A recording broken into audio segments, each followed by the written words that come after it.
Crawford versus Jeff Who Cares Horn. Wow, I mean, that's kind of a shocker. I mean, I heard about this when it was talked about a couple of weeks ago, but, I wanted to wait before I shared it with the channel. But, look, basically, look, I'm going to give you an interesting breakdown of this potential matchup, okay? Basically, I believe it is a passive-aggressive move on Bob Arum. Okay, I think look, it's not rocket science. We know Bob Arum. He's trying to find the next megastar, the next money machine, cash cow, whatever you want to call it.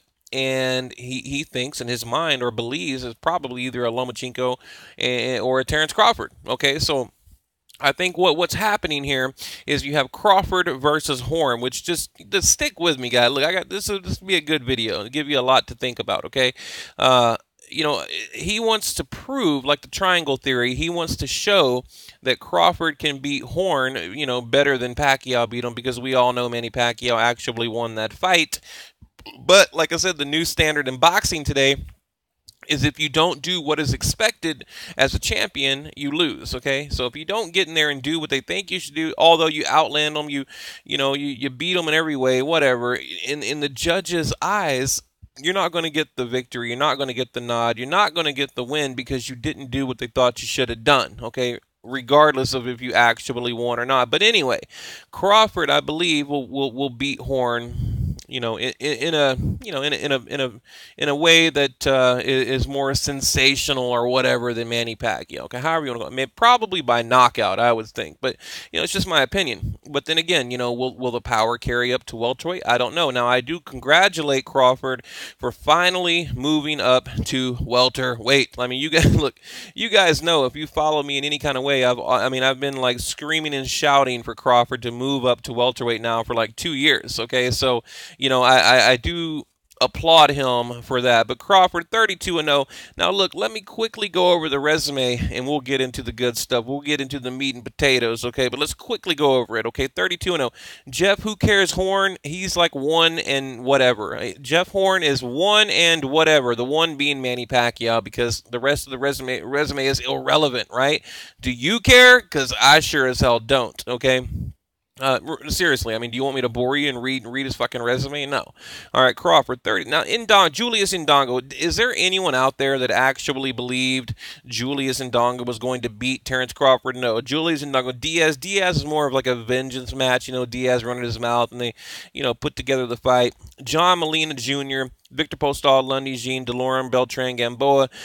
This is my issue with Crawford, okay? I mean, look at it. To me, I believe Crawford is a big welterweight. He's kind of has that like Canelo syndrome. Like on fight night, he's a blown up light welterweight into I'd just say a big welterweight, maybe a 150, 151. I don't know the exact fight night weight, but he's a big welterweight on fight night. He has the weight advantage. So the exact weight, I don't know. He at least comes in a welterweight is my point. Okay, but getting back to the resume.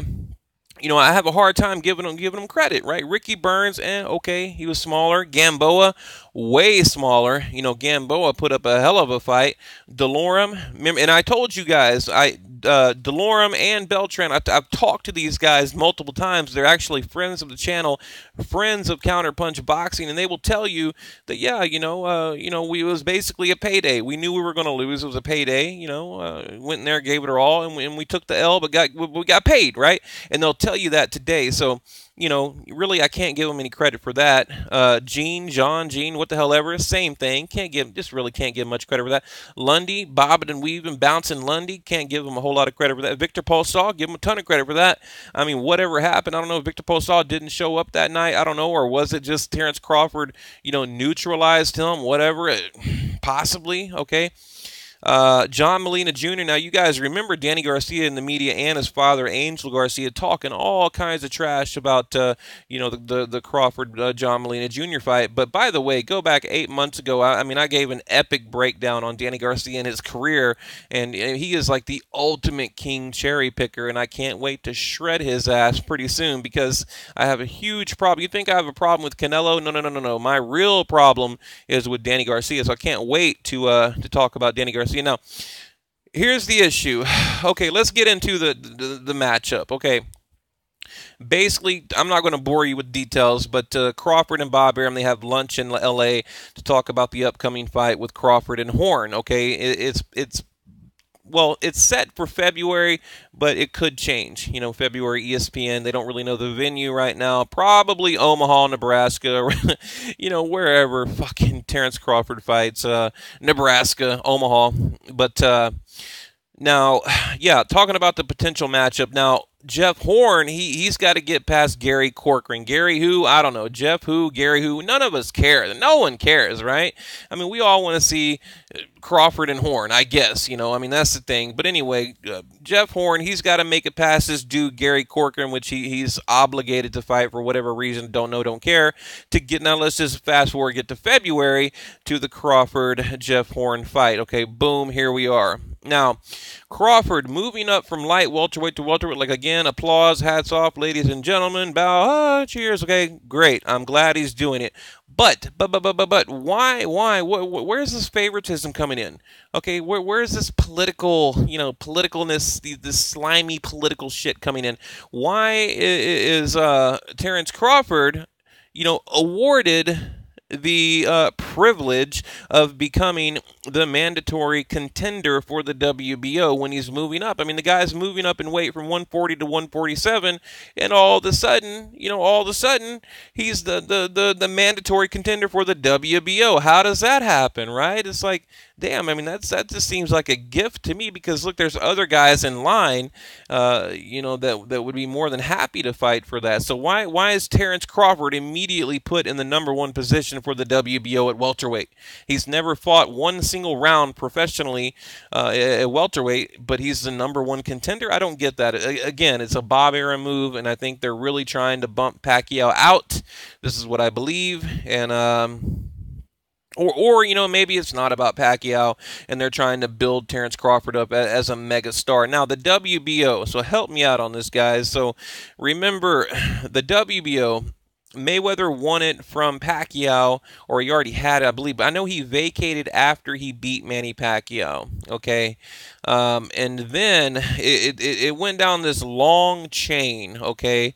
During the Bradley Vargas fight, I believe, now you guys correct me if I'm wrong, but I believe that Vargas lost to Bradley. Then Bradley vacated the WBO to fight Manny Pacquiao. And then Vargas won the vacant WBO against Saddam Ali, got the vacant WBO, and then, let's see, and then I believe lost it to Manny Pacquiao. And then Manny Pacquiao lost it to Jeff Horn.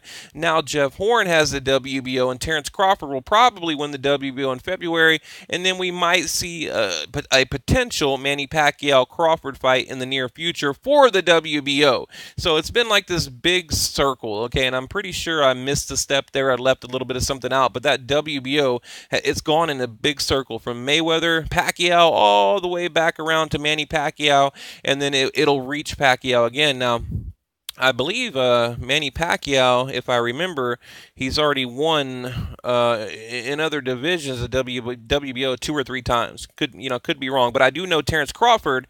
You know, of course, we know he's former WBO champ, but not at welterweight division. So, or at the welterweight division. So now Duco Promotions. Let me end it here. I don't want to babble on too long. Let me end it here. Okay. I believe, right now we know Duco, remember the Australian company Duco Promotions, that's who Jeff Horn fights under. Bob Arum basically merged with them, and that's how we got the Jeff Horn-Manny Pacquiao fight. Well, now, it just seems to be a lot of in-house trickery going on. There's something going on I don't like, and it's something weird here. I don't know. I think ultimately this is kind of like the first step to the end of Manny Pacquiao. Okay, now, I mean, this is historical. I mean, you guys really need to read between the lines here. Think outside of the box. Look at the big picture. I believe that the Crawford Horn fight it's going to push Manny Pacquiao out, right? And it basically, and at best, right? Well, for the fans, at best, it's going to set up a potential Pacquiao-Crawford fight, and then Pacquiao might pass the torch to Crawford, because right now, I'm not so sure that Manny Pacquiao can beat Terrence Crawford. Okay, and I say I'm not dogging on Crawford when I talk about his resume and whatnot. I believe in quality over quantity. Okay, and right now, to me, a Crawford resume is more quantity rather than quality. Okay, like I said, a Diaz, Molina, a Postal, a Lundy, a Gina, Delorme, Ray Belcher, Gamboa, Ricky Burns. I mean, yeah, maybe top tens, but I don't know. But then again, you could argue that the light welterweight division was weak at the time, and yes, it was correct. So I think it's a good move for him to move up, and we'll see what Crawford is really made of. So I'm excited for it, and I want to see what you guys think and what you think about my triangle theory. I mean, do you think that this is Bob Arum trying to basically to show Manny Pacquiao up? To say, look, here's a real deal. This guy's not only did he beat him, but he moved up from a lower weight division and beat him. But if you guys know your boxing, Manny Pacquiao is a very small welterweight. Okay, so he's arguably a light welterweight, right? So anyway, something to think about. But leave your comment below, guys. What do you think?